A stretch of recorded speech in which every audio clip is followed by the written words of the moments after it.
Hello again. I'm going to talk to you about the exercise. And if you remember last time, I was talking about three components of the exercise that are needed to achieve the goals in life.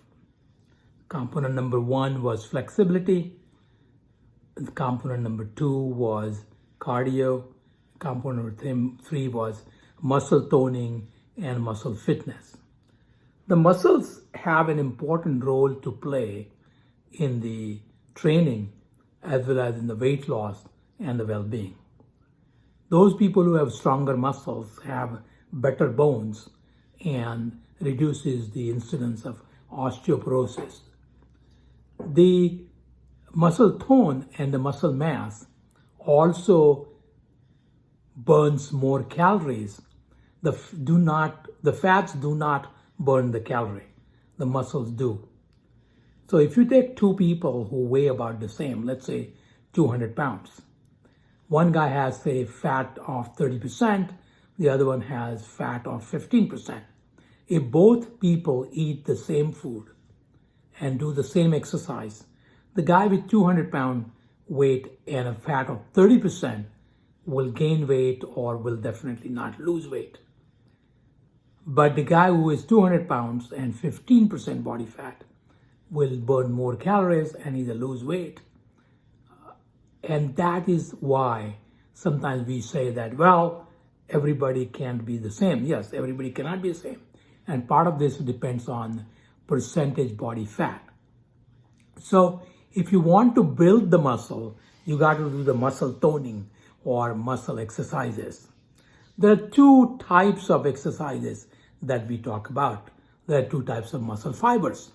There are short muscle fibers and long muscle fibers. And if you are doing a sprint of, say, 100 yards, or if you're doing a 10K run or a marathon, the muscle fibers that are used are different.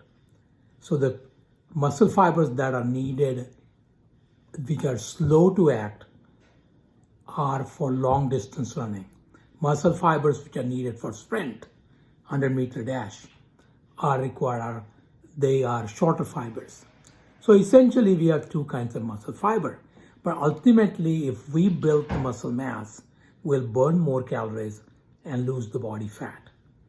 Remember, you start losing 1% muscle mass as you start getting older.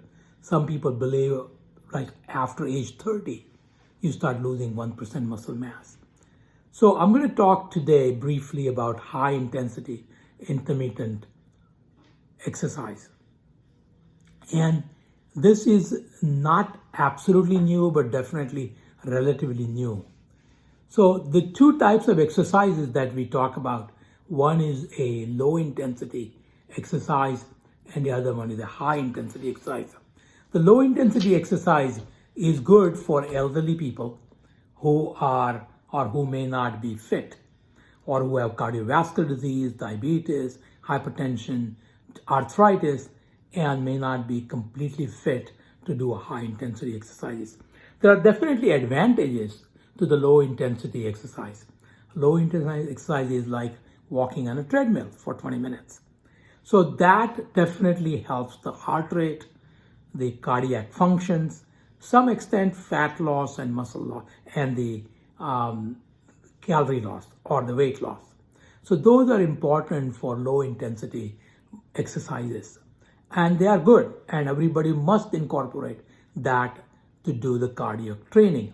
But the high intensity intermittent training is important if you want to lose the weight, lose the body fat quickly. As I mentioned, these are good for younger people because the younger people can sustain a little bit better heart rate. So just to say that high intensity exercises, your heart rate goes to about 80 or 85% of maximum allowable rate.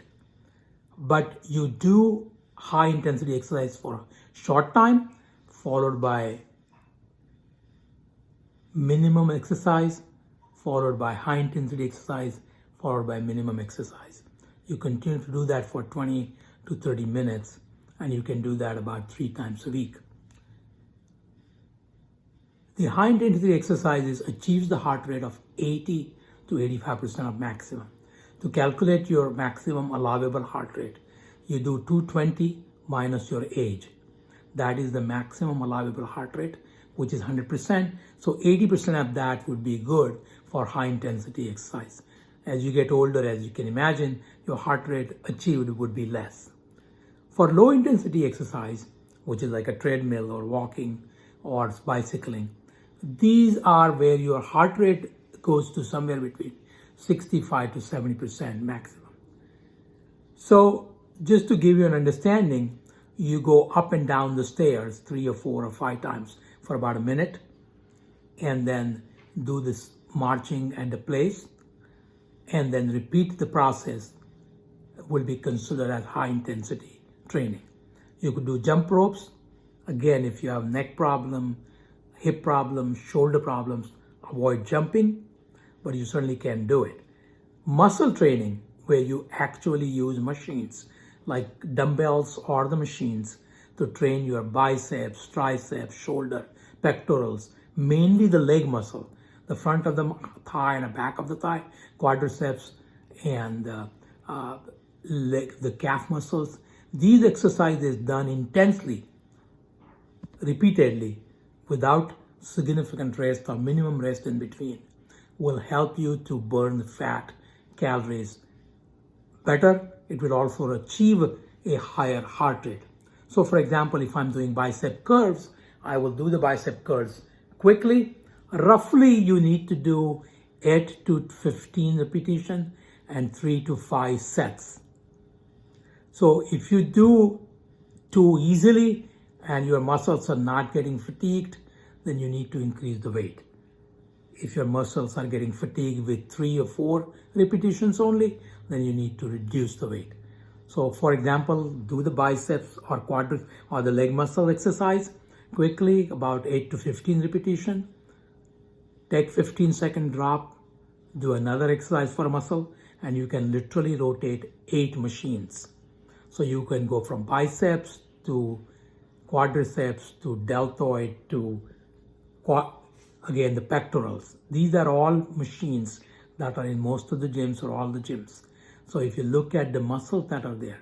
Now I have advised that if you actually look at the picture on the machine as to which muscles are involved, and if you are using muscles that are not shown in the picture to do the same exercise, you are doing it wrong. And you need to reduce the weight, do it properly.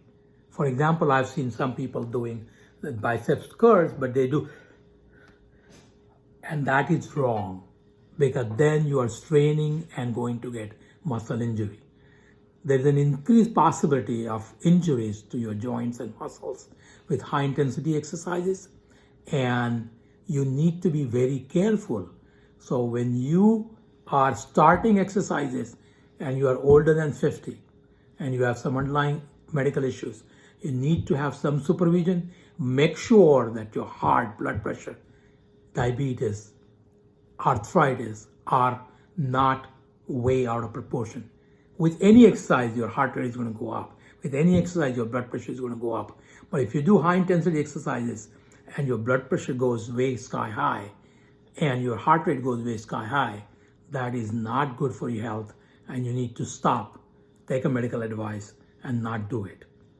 So my suggestion is for healthy people over 50 who do not have major cardiac or blood pressure or diabetes issue or arrhythmias or irregular heartbeats, they should consider, if they want to have better fat burning, better calorie burning, better building of the muscles. One extra advantage which is there in high intensity exercise is that even after you stop exercise, you will continue to burn calories at a higher rate. This is called post-exercise oxygen consumption. So you take longer time to burn it. One extra thing, and then we will go back to this maybe next time again, you must start with warm-up exercise, then do the high intensity, then do the cool down, and then you do it.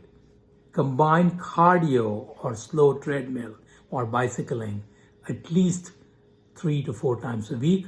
Muscle training should be done again 3 times a week minimum, and high intensity should be done 2 to 3 times a week. I'll talk about this again next time, a little bit detail about what type of exercises are involved in this.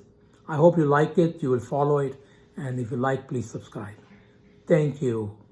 Have a nice day.